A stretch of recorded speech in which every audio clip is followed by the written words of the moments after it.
This one day I woke up and I didn't really want to do the work, but my body did want to weirdly.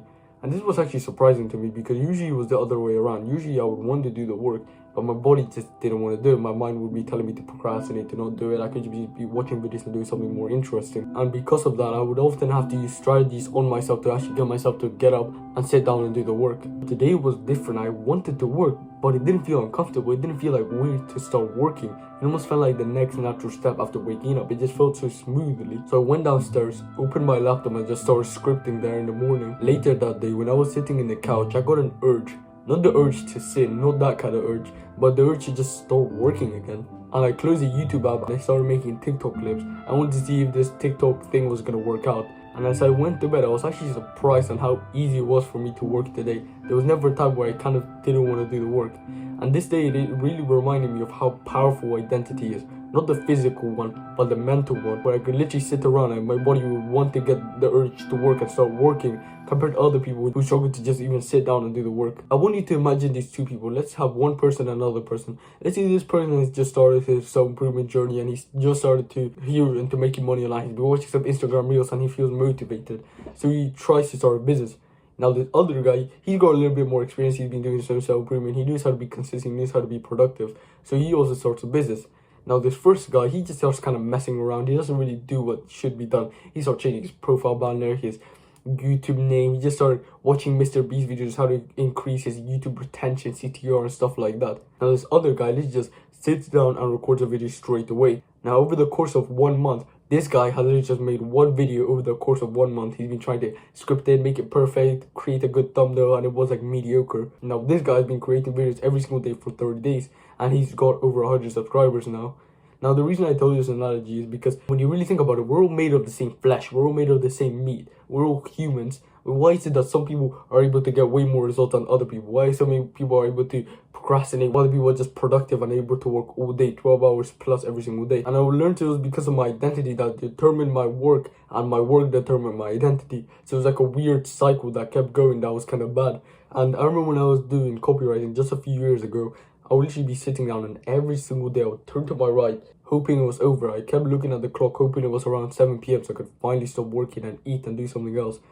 Every single day I hated the work, and I had the identity that I was just trying to be productive. I was trying to be an entrepreneur, that I was trying to make some money online. Instead of being the person who makes money online, instead of being the entrepreneur, instead of being productive.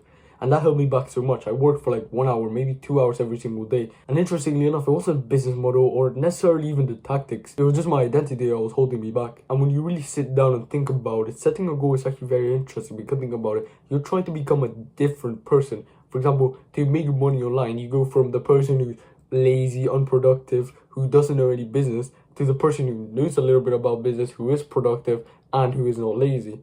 You become a completely different person. And your identity is just a combination of all the past experiences that you've had. I've had amazing times when I went go-karting, so I see go-karting as a positive thing. Well, let's imagine another person, he doesn't see go-karting as a positive thing. He had bad experience, maybe he crashed, he was just bad at it or whatever. Like, he had bad experiences.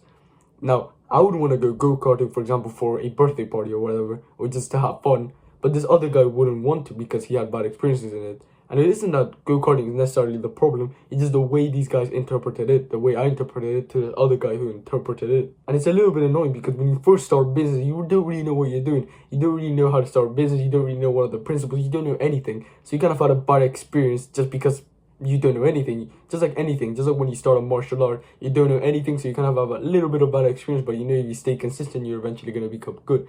Same when you start a business.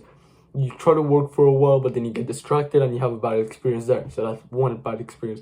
Now you try to work for 12 hours like these online entrepreneurs say, but again, you get distracted after 1 hour. Another bad experience. And you try to start a business, but nobody's buying your product, and you think your product is amazing, but nobody's buying it. Boom, another bad experience. And it's annoying because you don't know what you're doing. For example, I didn't really know what I was doing, and I was getting bad experiences, so it just was building my identity. The person that was not wanted to do business was the person who was trying to become an entrepreneur, trying to make money, trying to be productive, in fact. And you probably heard online about identity and self-image and all these kinds of stuff, but nobody really explains it well. For a few people that I've actually watched, you don't just want to set a goal and you became this new person. You also have to kill your old self. It's not just about like you create this new person and you're going straight up. You probably felt this. You kind of go down and up. You become productive, and sometimes you're not productive. You're productive, but then you're not productive. So what is making you go down? That's your old self who's pulling you down. And your self-image is not just like an entity that is there. Your self-image is almost like an animal. You gotta visualize an animal. And when you set a goal, it's trying to obviously eliminate this old self-image. And just like any animal in the world is gonna bite, scratch, move, run, do anything in its power to stay alive. Because that's basically what every animal has been programmed to just stay alive. And that's what your self-image is trying to do. And the way it's trying to stay alive, obviously you can't just scratch your head or whatever. What it does is put emotions into your mind, making you procrastinate, making you lazy, making you not want to do the work. That's what your old self-image does. And obviously you need to make room for your new self-image, and you do that by eliminating your old self-image. You might be wondering, well, how do you destroy this old self-image? And I'm going to tell you the story that actually made me destroy my self-image, and it's actually pretty simple and pretty interesting. So I came back from holiday, going from Ecuador like 3 weeks. But during those 3 weeks, I wasn't really that productive. But before I went to holiday, I was like really productive, in my opinion. I was like working 3 hours, working a little bit, even more, 3 hours in the morning, 3 hours in the afternoon, basically just being productive. But then when I went to Ecuador, I kind of fell off because I was like going on holiday. I was like going with my family, obviously doing other stuff, and I couldn't really work that much. Eventually, I just kind of stopped working. I didn't really work a lot. And it got to the point where when I got back, I fell into a mini rut. And I'm not gonna lie to you, I literally worked maybe for like 30 minutes, 1 hour, and I would just watch YouTube videos the entire day. But one day I decided to lock in because I knew I wanted to make money before I got to school. And I didn't just want to be this lazy person who was just lazy basically before school. I didn't want to just keep procrastinating. This one day I was like, trying with all my power, woke up and I sat down and started scripting a video. I just sat there for 30 minutes and I just stopped working.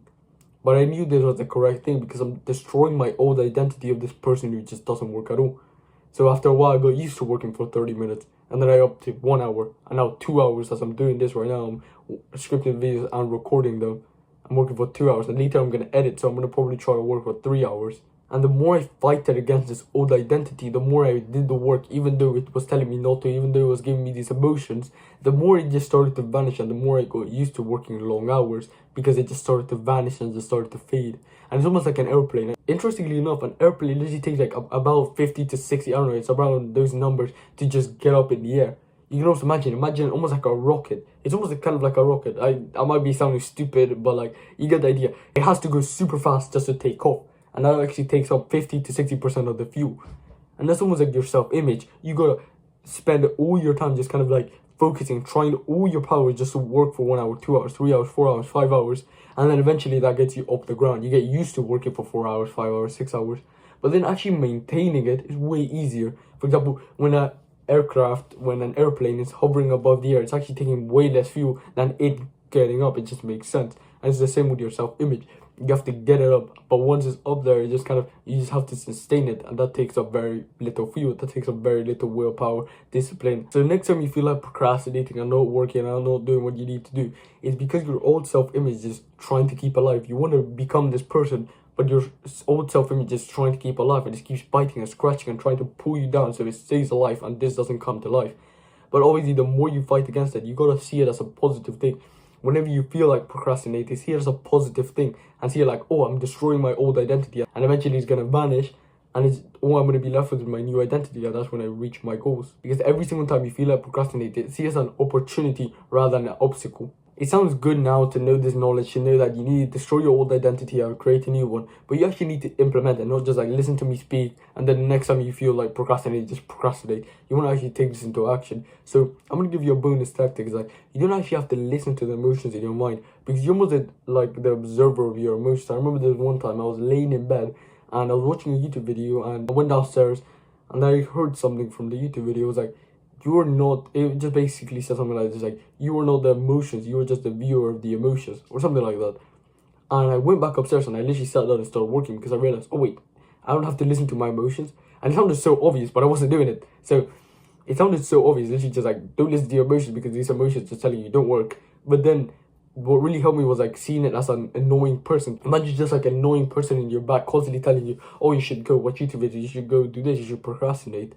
But when I saw it like another being, that's when I kind of like started to ignore it, because when I kind of took it out of myself, when I kind of like stopped seeing it as part of me, my emotions as a part of me, as otherwise like I started seeing it as my old identity just trying to destroy me, That's when I was like, oh, I can just ignore it. Just like an annoying person, I can just ignore it.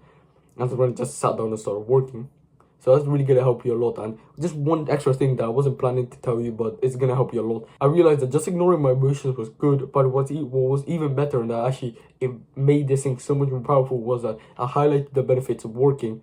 Because when you do this, it almost becomes stupid not to work. And the way I do this is, I know if I work, I'm going to become more disciplined. If I become more disciplined, I'm going to be more consistent with my habits. If I'm more consistent with my habits, I'm going to become more healthy. If I'm more healthy, I'm going to become more confident, because I'm just naturally good. I'm just going to look better. I'm just going to feel better. So I'm going to become more confident. And more confidence will mean that I'm going to try more growth and get more money and gain more status amongst my friends. When I viewed it that way, it literally became stupid not to work.